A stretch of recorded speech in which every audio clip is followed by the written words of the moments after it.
Cultural identity is a wonderful thing. It's not got to do with religion as it has to do with culture. We all come from different religions. Some of us are Christian, some Jewish, some Hindu, some. In this room, we've got quite a diversity. I would love to have some Muslims come join this group. You know any, please call them. Because we all have something that's so, the humanness, within us. We have the same problems that make us sad, and we have the same little things or the big things that make us happy. And one of them is your family culture. Just things that you do as a family that you've always done. Right?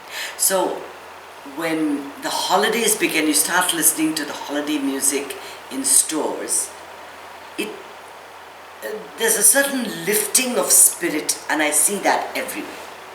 Everybody loves this time of year, from say November all the way up to January, up to the 1st of January, right? They love it. Why? Because it's a time you're going to get gifts, you're going to meet family, you're going to be eating, you're going to be going out, you're going to be doing all the things that are uplifting and cheerful. So you hear that sleigh bells in the snow, and you hear all those songs, and even just listening to the song will give you that feeling of joy.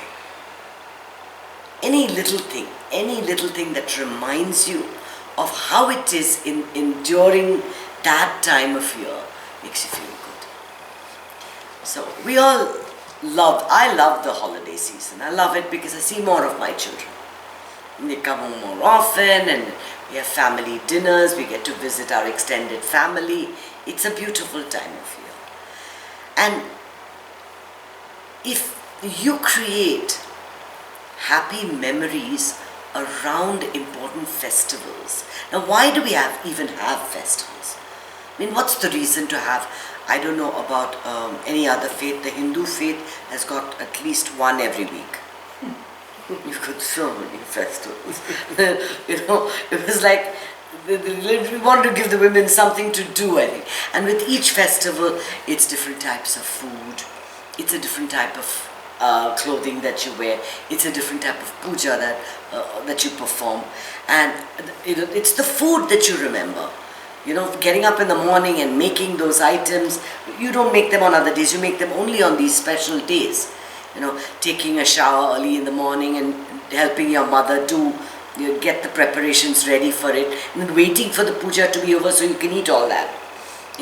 Those are the happy memories. Stealing the food and eating it before, so that even though your mom doesn't know, try to do all that stuff, that kind of stuff. Those are the fun things that we all really, really enjoy with festivals, and those are the happy memories that we have that are associated with. And that's what keeps tradition and culture alive. After all, what do people want to do? They just want to get together and have a good time, right? So someone is at the temple, someone is at the mosque, someone is at a church, someone is at a nightclub. I don't know how people get their jollies or make sure that they're laughing and happy. Somehow I prefer the ones, I don't mind the dancing as much as I mind the drink.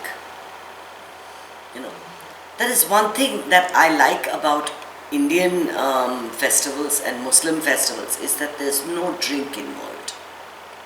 You don't drink on festivals. You are simply high on relationships, on talking, on eating, and on just being around people. And that is so much better than the drink. So that's the only thing I'm against, because what has happened, like, yes, you used to, it would be a toast, you have a glass of wine with, to just feel good about things, right? But one glass of wine has now translated to all kinds of different types of alcohol. And now children really think that when they want to have a good time, want to celebrate a birthday, they need to get drunk.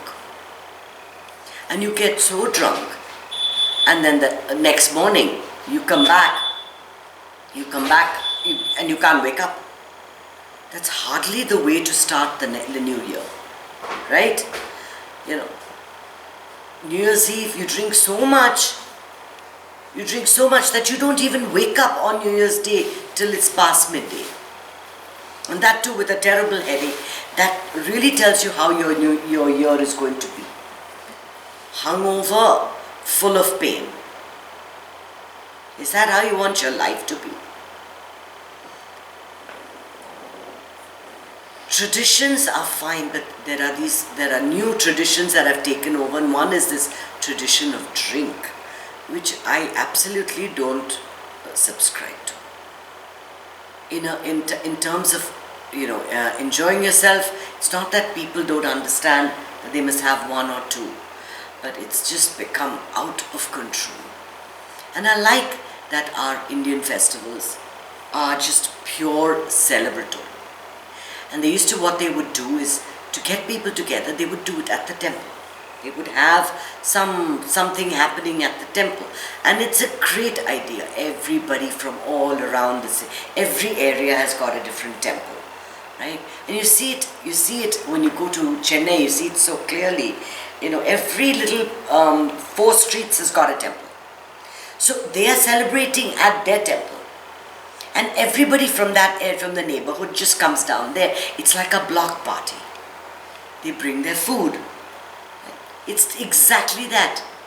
It's got very little, I think, to do with religion and faith. And over a period of time, it was like, oh, you better celebrate this, and you better celebrate that, and you better celebrate this. And the fear of not doing it and a punishing God came much later.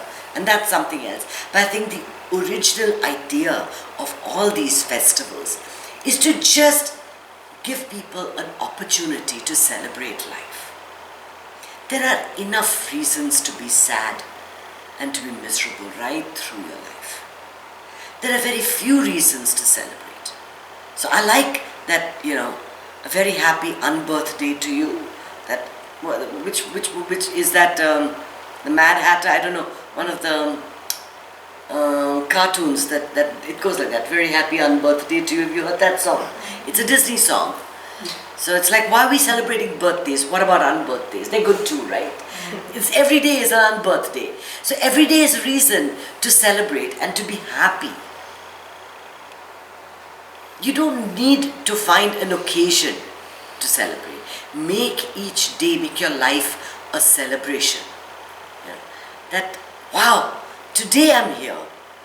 Today I'm here. Whatever it is that you're cooking, cook with a lot of interest. Enjoy the food, and you see the taste. The taste of the food will be different. When you put, it'll be like how you cook for Christmas. Oh my God, so much effort, and 20 days of preparing the pudding or whatever people do, right? They let it ferment and they put in so much effort to that Christmas lunch or Christmas dinner. Make that effort every day. Whether it's a little salad that you're making for yourself or it's an elaborate meal, it doesn't matter. Let every meal be a celebratory meal. Because you're celebrating life. Today you're here. Today you're here. And that's what we should always be. And that's why I keep saying happiness is your birthright. You've got to keep remembering that you have to be always upbeat, always positive, always spreading happiness and wherever you can spread it. Yes, a lot of us, and I'll confess, are very susceptible to the negative, because for most of our lives, we let the negative rule our lives. So I fight it every single day. I fight it. And some days I win, and some days it's my conditioning that wins. And if I, even for 2 days running, stop the meditation, oh yeah, the conditioning comes back with a bang. All the time. It is something you need to practice. You need to believe that you're entitled to this happiness. This is what you deserve. This is what you deserve. Not to be, happy in a sensual way, in the sense, smell the best perfumes, eat the best food. Although there's nothing wrong with that, because people tend to go over the edge with that. I need to be happy, so the best way to be happy is to smoke a joint. I've heard a lot of people tell me, it makes me happy. It just gives me, it's a great feeling that I smoke a joint. I know, exactly. Why not? Exactly. I'm not here to judge what you're doing or what you're not doing. But if you can be happy as if you're smoking a joint, then that would be even nicer. Just get that feeling. Just get that. I don't know the feeling. I don't know the feeling, and I shouldn't be talking about something that I haven't had a chance to try. So maybe one of these days I'll get the chance to see what is it that they're talking about. Oh no, not here. Don't you dare try and spoil me at this age. You never know, I'll get hooked onto it and then I'm finished, right? I'll have to stop it all. So yeah, you should live your life, as if you're on a high. As if you're on a high, as if you've had a drink. Don't have the drink, don't need to smoke the joint to feel happy. All I need to do when I want to enjoy myself, so I remove my glasses. Everything becomes kind of foggy, as if I've had a bit of a drink or something like that, and it feels like really nice. I used to do that when I was young, when I went to parties. The best way of feeling really happy was removing your glasses. Then there's no focus. It's all interesting, right? We discover different ways. We discover different ways to give ourselves that feeling of a high. And I would rather that you did it in a way that was healthy for you and good for you. Honestly, if you meditate every single day, and if you really believe that you deserve that happiness, and if you live every moment celebrating, moment to moment to moment, I'm glad I'm here, I'm happy, not, oh God, thank goodness I have this moment to live, and it's like this depressing, what am I doing in this moment? It's the most boring moment I've ever come across, nothing great is happening to me. I mean, that's not what I mean by gratitude, right? Yeah, but I'm still grateful, at least I'm alive, I could be dead. So, we could have moments. That is not the moment. The moment is when you stop thinking, when you stop time, when you stop, you get rid of all your mental garbage and all the things that you think you deserve, that you think you ought to have, that you feel cheated off, all that is gone. Each moment is a celebration. When you feel that you claim your birthright, you claim it. Happiness is my birthright. I'm happy. I'm happy meaning you don't need to be laughing and shouting and doing any. Just remove your glasses. Be in that mood. Just be in that mode. I know you're all laughing, but it's a wonderful feeling to have. And life just becomes so worth it. So worth it. And a life well lived, it doesn't matter, 30 years, 40 years, 50 years, 60 years, whatever we have. After all, what matters is how have we lived our life? What have you done? Have you been lamenting? Have you made people unhappy? Have you been caught up in dreadful addictions? Have you been able to release those addictions? Have you moved on to something better? Have you changed your job, changed your career completely? Those are the things that give you true happiness. Things that, they don't have to you don't have to achieve celebrity status to be happy. In fact, that gives you utter misery. But it's the small things, the small achievements that happen day to day. It's the people that you meet, the hugs that you get, the love that you make your life about, the love that you share with people. Those moments are so precious. And that's why we keep our traditions alive. We keep our traditions alive so that at least once a month, once in 2 months, there is a reason to celebrate. Right?